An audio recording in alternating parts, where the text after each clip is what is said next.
नमस्कार दोस्तों, मैं अमन। आज है 21 मार्च और चलिए जानते हैं 21 मार्च से संबंधित कुछ इंपॉर्टेंट अपडेट्स।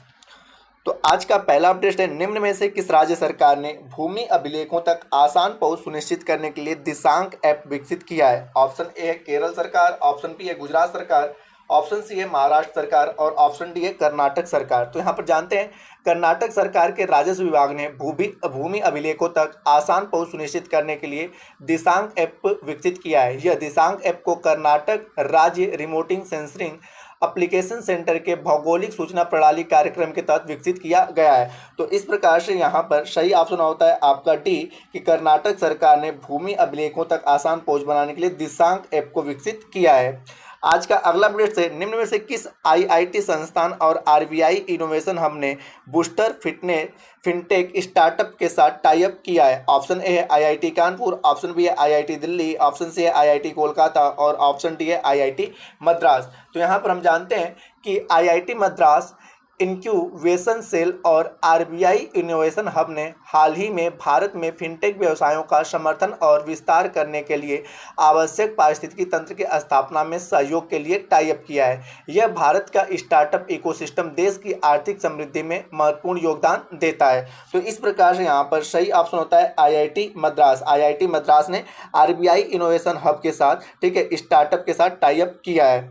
आज का अगला अपडेट है, Deloitte global powers of retailing 2022 में भारत की रिटेल कंपनी रिलायंस रिटेल कौन से स्थान पर रही? ऑप्शन ए है 42वें स्थान पर, ऑप्शन बी है 56वें स्थान पर, ऑप्शन सी है 65वें स्थान पर और ऑप्शन डी है 75वें स्थान पर। तो यहाँ पर हम जानते हैं, ग्लोबल कंसल्टिंग फर्म डेलाइट के द्वारा जारी रिपोर्ट के मुताबिक Deloitte global powers of retailing 2022 में भारत की रिटेल कंपनी रिलायंस रिटेल 56वें स्थान पर रही। वहीं वॉलमार्ट इंक एक अमेरिकी बहुराष्ट्रीय खुदरा निगम सूची में पहले स्थान पर है। इसके बाद Amazon Inc, Costco wholesale corporation, स्वाज ग्रुप और द होम डिपो इंक है। तो यहाँ पे पूछा गया है कि रिलायंस किस स्थान पे रहा, तो रिलायंस का स्थान रहा 56वां। तो इस प्रकार से सही ऑप्शन है आपका बी। और पहले स्थान की बात करें तो पहले स्थान पे एक आपका अमेरिका की बहुराष्ट्रीय खुदरा निगम की कंपनी जिसका नाम है वॉलमार्ट, ठीक है, वॉलमार्ट, यह इसमें पहले स्थान पर रहा और रिलायंस का स्थान रहा 56वां।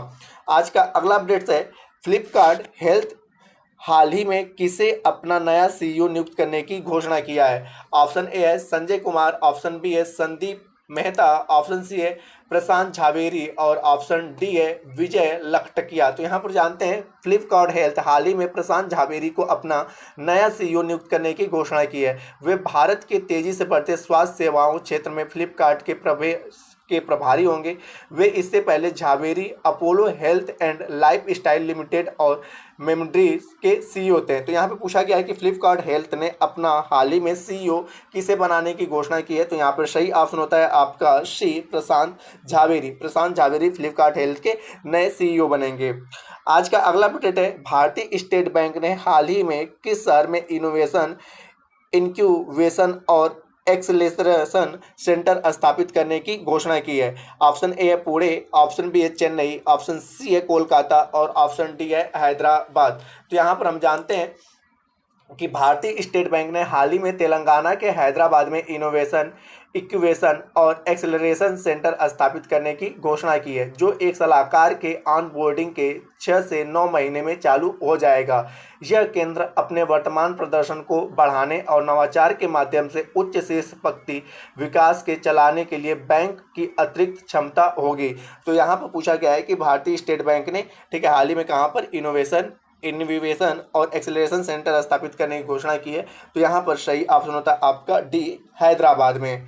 आज का अगला अपडेट है, अंतर्राष्ट्रीय भूवैज्ञानिक कांग्रेस का हाल ही में नई दिल्ली में कौन सा संस्करण आयोजित किया गया है? ऑप्शन ए है 15वां संस्करण, ऑप्शन बी है 25वां संस्करण और ऑप्शन सी है 36वां संस्करण और ऑप्शन डी है 42वां संस्करण। यहाँ पर जानते हैं, अंतर्राष्ट्रीय भूभौतिकीय कांग्रेस माइंड और पृथ्वी विज्ञान मंत्रालय, भारतीय राष्ट्रीय विज्ञान अकादमी और बांग्लादेश, नेपाल और श्रीलंका की विज्ञान अकादमियों के बीच हाल ही में नई दिल्ली में अंतर्राष्ट्रीय भूवैज्ञानिक कांग्रेस का 36वां संस्करण आयोजित किया गया है।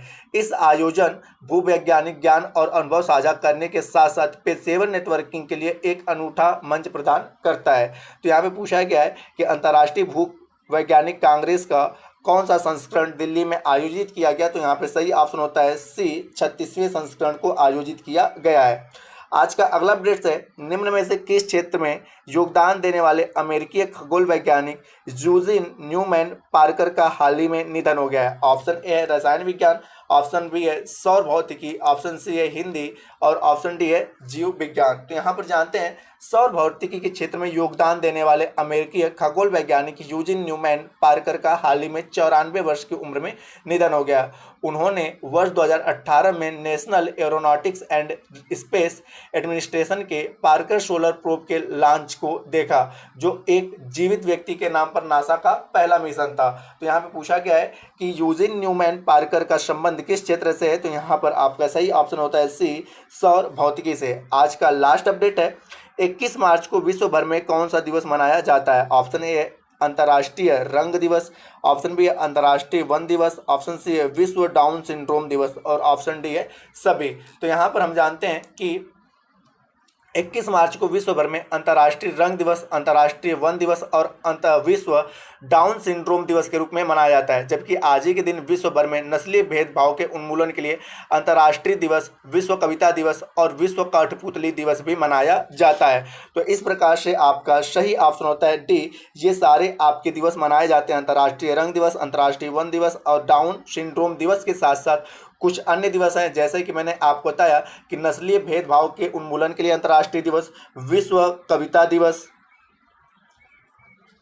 विश्व कविता दिवस, विश्व कठपुतली दिवस, ठीक है, विश्व कठपुतली दिवस। तो यहाँ पे ये आज के दिन 6 दिवस हैं कि अंतर्राष्ट्रीय उन्मूलन के नस्लीय भेदभाव के लिए उन्मूलन के लिए अंतर्राष्ट्रीय दिवस, दूसरा है आपका विश्व कविता दिवस, अगला है आपका विश्व कठपुतली दिवस, अंतर्राष्ट्रीय रंग दिवस, अंतर्राष्ट्रीय वन दिवस और विश्व डाउन सिंड्रोम दिवस। ये सारे के सारे 21 मार्च को मनाए जाते हैं। तो दोस्तों यह वीडियो आपको पसंद आया तो वीडियो को लाइक करें, कमेंट करें तथा अपने दोस्तों के साथ शेयर करें तथा इस चैनल पर नए हैं तो चैनल को सब्सक्राइब अवश्य करें। एवं इस पीडीएफ को प्राप्त करने के लिए आप हमारे टेलीग्राम से जुड़ सकते हैं, जिसका लिंक वीडियो के डिस्क्रिप्शन में दिया हुआ है। तो वीडियो के अंत तक बने रहने के लिए धन्यवाद। मिलते हैं जल्दी नेक्स्ट वीडियो में।